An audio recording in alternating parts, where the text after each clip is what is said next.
Hello, everyone, and welcome to the CoROM podcast. This is where academic medicine meets remote, austere, and resource-limited areas.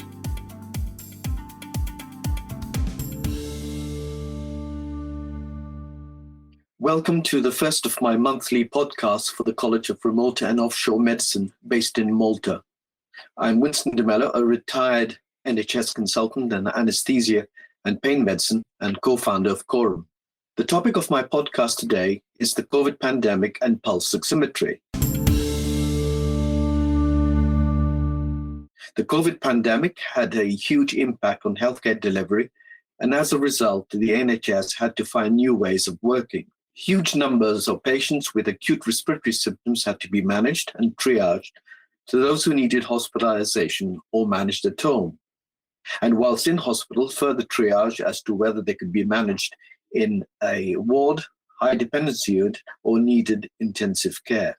For this decision-making, the presence of hypoxemia was one of the criteria.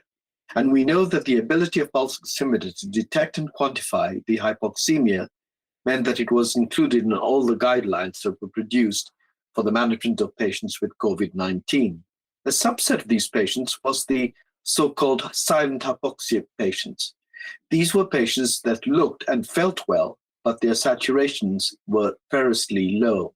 Consumer pulse oximeters became very popular during the pandemic, but they do not fulfill the criteria for clinical use. Class 2B oximeters are designed for clinical use and are adequate for all skin colors, low pigmentation states, and minimize motion artifact.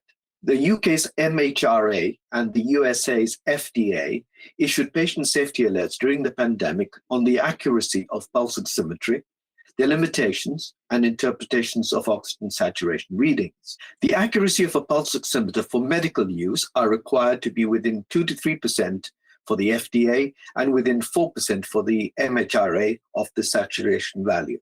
And this must be right across the range between 70 to 100%. Now, you must remember these are attained in laboratory conditions and therefore not done in clinical practice.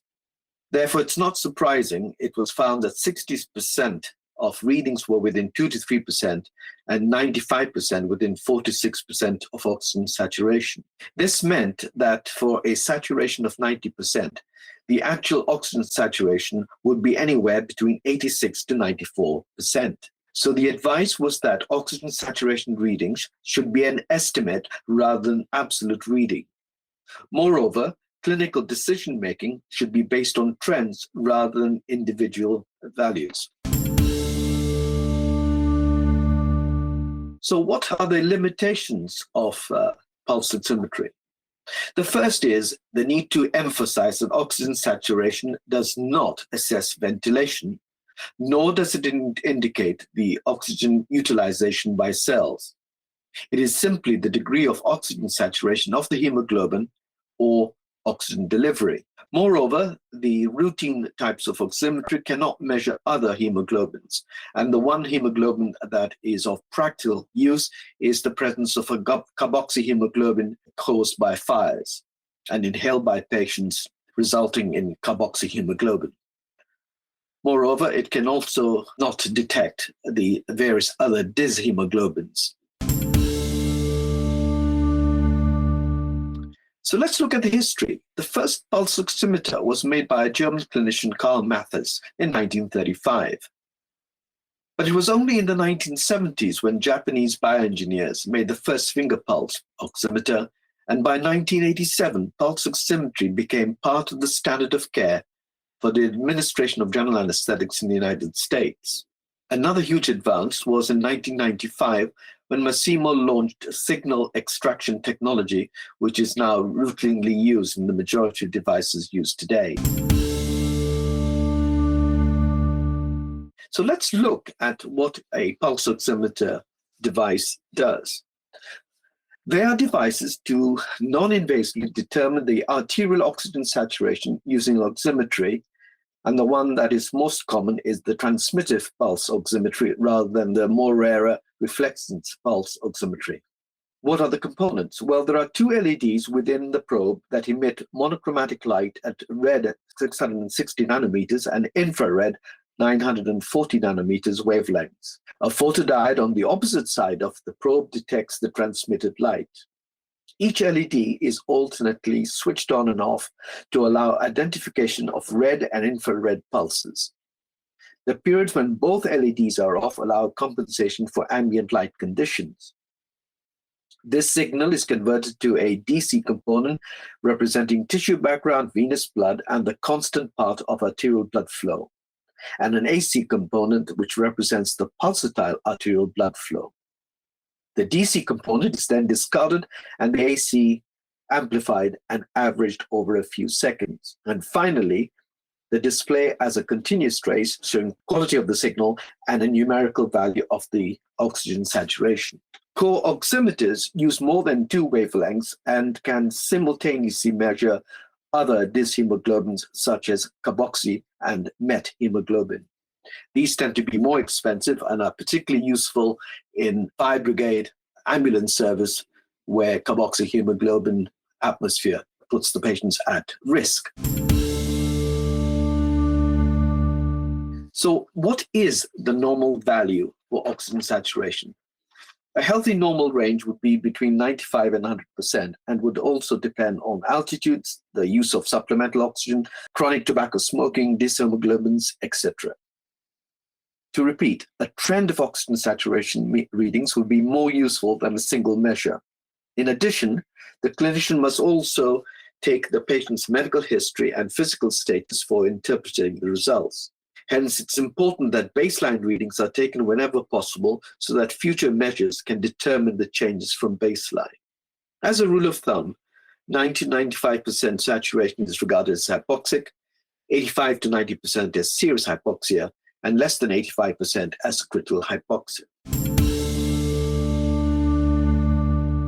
What are the uses? Well, it's become so routine in clinical practice that one tends to forget how the use of pulse oximetry has evolved over the years. It is of routine use in surgery, the recovery room, high dependency, and intensive care. It can be used to identify poor risk patients and whether they require supplemental oxygen or other intervention. It's particularly useful where cyanosis is difficult to determine, for example, patients with dark skin color, or in a dark room, or where patient access, like in an MR scanner, is difficult. It has been used to detect sleep apnea and also cyanotic cardiac disease in children. It's also used in CPR, for transfer of patients, and for high altitude flying. So in conclusion, the FDA summarizes the situation as follows. Pulse oximeters have limitations and a risk of inaccuracy under certain circumstances. In many cases, the level of inaccuracy may be small and not clinically meaningful. However, there is a risk that an inaccurate measurement may result in unrecognized low oxygen saturation levels. Therefore, it is important to understand the limitations of pulse oximetry and how accuracy is calculated and interpreted. In an editorial in the British Medical Journal in July 2022, entitled Pulse Oximetry and the Pandemic, they suggested that the widespread use of pulse oximetry highlights the need for formal training in pulse oximetry and should be included in undergraduate and postgraduate curriculums, and ideally an online training that all clinicians can access through e-learning platforms. I hope this review of pulse oximetry and their use in the COVID pandemic has made it an interesting subject for you to listen to. Thanks for listening. Goodbye. This has been a presentation from the College of Remote and Offshore Medicine Foundation. If you would like to earn CPD credit for this podcast, you can join the Council of Members. Being a member of the college gives you free CPD credits, free access to the virtual field guide, and discounts on our e-learning courses. You can join the team on the college website, which is CoROM, CoROM, CoROM.org.